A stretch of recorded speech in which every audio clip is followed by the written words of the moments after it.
भाइयों और बहनों, जैसे ही कोई इंसान थोड़ा सफल होता है, उसके चारों तरफ लोग उसे समझने की कोशिश करने लगते हैं, उसे आंकने की, तोलने की, उसकी चालों को पढ़ने की।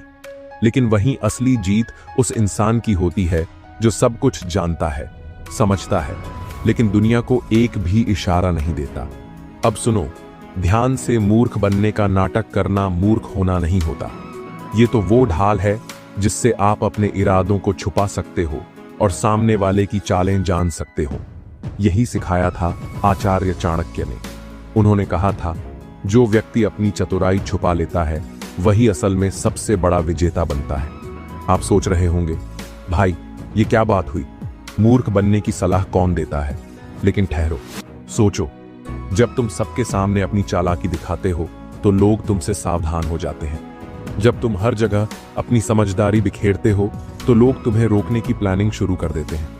लेकिन अगर तुम शांत रहो, मूर्ख बनो, कुछ न जानने का दिखावा करो, तो सामने वाला निश्चिंत हो जाता है। वहीं से शुरू होता है असली खेल। तुम उसके हर कदम को पढ़ सकते हो बिना उसे एहसास कराए। जैसे शिकारी झाड़ियों में छुपकर बैठता है, वैसे ही समझदार इंसान अपने ज्ञान को छुपा लेता है। आचार्य चाणक्य ने मौर्य साम्राज्य की नींव ऐसे ही रखी थी।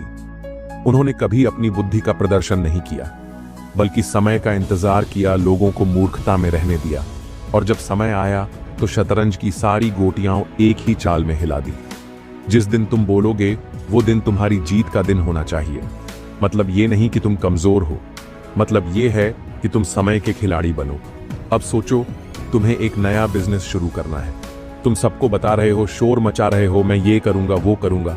अब क्या होगा, लोग जलेंगे, रोकने की कोशिश करेंगे, तुम्हारे आइडिया चुरा लेंगे, तुमसे पहले उस रास्ते पर चल पड़ेंगे। लेकिन अगर तुम चुप रहो, मूर्ख बनकर रहो, लोग सोचेंगे अरे इसे क्या आता होगा, और तुम अंदर ही अंदर अपनी रणनीति तैयार कर लो। जो दिखता है वही बिकता है, ये मार्केटिंग में होता है। लेकिन असली जिंदगी में जो नहीं दिखता वही सबसे ज्यादा डराता है। अब जरा इस पर गौर करो, जब कोई तुम्हें मूर्ख समझे, तुम पर हंसे, तो क्या महसूस होता है? गुस्सा, अपमान। बस वहीं पर तुम हार जाते हो अगर तुम रिएक्ट कर गए। लेकिन अगर तुम चुप रहे, अंदर मुस्कुराए, तो तुमने उन्हें जीतने दिया, सिर्फ दिखावे में। असल में हार उनकी ही होगी। क्यों?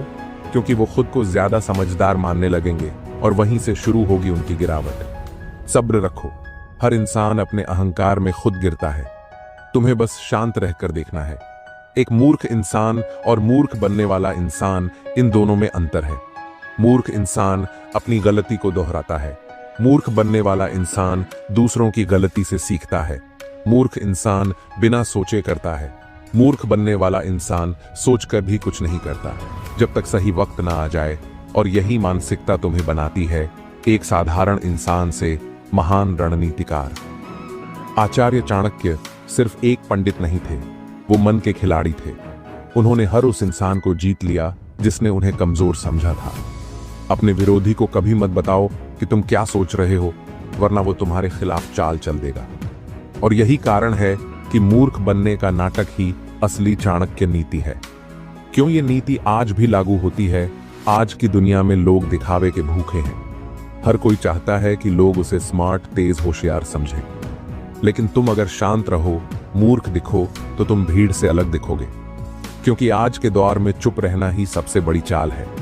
चुप रहना कायरता नहीं है, ये तबाही से पहले की शांति है। चुप रहना तब आसान होता है जब आपके पास बोलने के लिए बहुत कुछ हो, लेकिन आप तय करते हो कि अभी नहीं। चुप रहो ताकि तुम सुन सको, समझ सको और सही वक्त पर वार कर सको।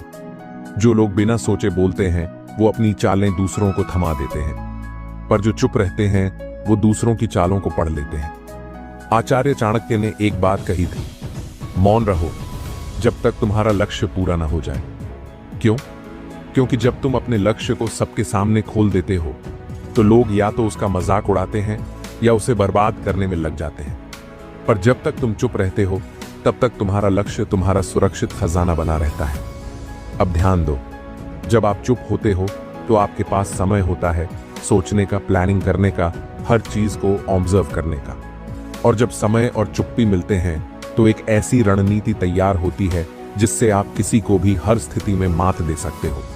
शब्दों से युद्ध नहीं जीता जाता, युद्ध जीता जाता है धैर्य और सोच से।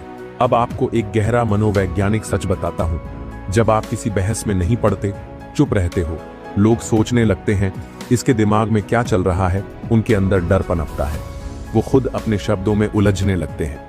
आपका मौन उनके भीतर असुरक्षा पैदा करता है, और इंसान जब असुरक्षित महसूस करता है तब वो कमजोर हो जाता है। आपको सब जानना है, सब देखना है, पर दिखाना कुछ नहीं है। तुम्हारे इमोशंस, तुम्हारी सोच, तुम्हारा प्लान, सब सिर्फ तुम्हारा है। जब तक तुम उसे किसी को नहीं बताते तब तक वो शक्ति है। बोलने वाला अपनी ताकत दिखा देता है, पर चुप रहने वाला अपनी ताकत छुपा कर रखता है, और वहीं से शुरू होता है असली खेल।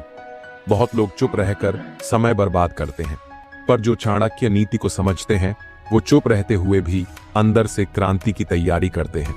चुप्पी के दौरान आपको क्या करना है? ऑब्जर्व करो, लोगों को, हालात को एनालाइज करो। कौन क्या सोच रहा है, सोचो अगला कदम क्या होना चाहिए। तैयार करो अपना एक ऐसा दिमागी नक्शा जिससे तुम कभी फेल ना हो। एग्जाम्पल, चुप रहकर कैसे जीत सकते हो। मान लो आप किसी कंपनी में काम करते हो, आपका बॉस बार बार आपको नीचे दिखाता है, अपमान करता है। अब दो रास्ते हैं, या तो आप उस वक्त बहस में पड़ो और सब कुछ खराब करो, या फिर चुप रहो, सीखो, तैयारी करो, और एक दिन ऐसा काम करो जिससे बॉस भी झुक जाए। वक्त का इंतजार करो और अपनी चुप्पी से उसकी नींव हिला दो। आचार्य चाणक्य ने एक अमर वाक्य कहा था, ज्ञानी व्यक्ति को मूर्ख की तरह बर्ताव करना चाहिए जब तक कि समय उसके पक्ष में न आ जाए। ये वाक्य उस जीवन की कुंजी है जिसमें हर कोई चालाक बनने की दौड़ में है, पर जो असली चालाक होता है वो खुद को कभी भी चालाक दिखाता ही नहीं। वो हंसता है, सुनता है, और मौका आने तक मौन रहकर अपने विरोधियों को भ्रम में रखता है। मान लो किसी ने तुम्हारे खिलाफ साजिश की, तुम जान गए कि कौन है वो, क्या प्लान है उसका। अब अगर तुम सामने जाकर लड़ोगे, बोलोगे, तो वो सतर्क हो जाएगा और अपना अगला वार पहले से ज्यादा शातिर बनाएगा। लेकिन अगर तुम चुप रहकर अनजान बन जाओ तो वो खुद ही खुलकर सामने आ जाएगा।